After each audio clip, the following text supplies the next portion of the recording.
બોલે કેમ બેન મા કારણે એ બધું એટલે કે ભાજપ વાળા એટલા માટે ગવર્મેન્ટે કાઢેલું વિરોધ એટલે ગામમાં જઈને સ્થિતિ તો જુઓ મારા ઘર આગળ ગટરો ઉભરાઈ છે નીતિશ પટેલ કોઈ દિવસ જોવા હરકા નહીં આવ્યા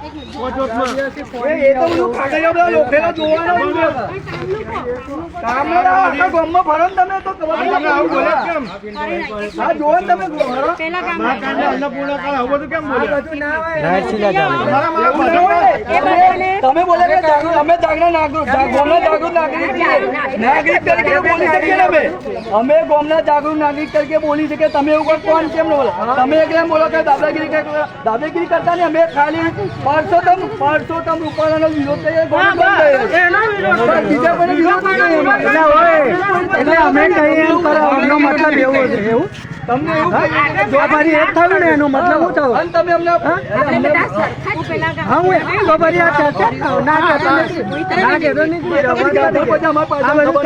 અમારા દરબાર કશી ખબર જ ના પડે એ અમારે સમજાવવો પડે અમારા દરબાર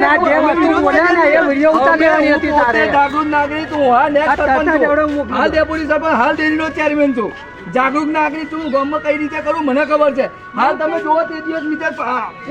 શબ્દ બોલવો અમારો કોઈ વિકાસ જ નહીં અમારો વિકાસ જ નહીં થયો અમારો કોઈ વિકાસ જ નહીં કોઈ વિકાસ થયો જ નહીં પણ તમને લાવતા બધી લાવો કોઈ હાલતું નહીં ને અમને બધા ગામમાં જઈ આવજો અહીં આવે ટ્રેન અમે તો જતા હતા અમે આમ ગાડી કરતા હતા બરાબર છે તમને અમને ખબર જ નહીં કે તમે ગામમાં બેસ્યા અમને ખબર જ નહીં કે તમે ગામમાં એન્ટર થયા અમે નીકળે છે ને નીકળતા હતા ને તમારે આવવાની ક્યાં જરૂર છે અમે તો પેલા બેઠેલો મેં તમને જોઈને આ બેન બેઠેલો એટલે ખેસ જોઈને કહ્યું મેં તમને ખેસ જોઈને કહ્યું બીજી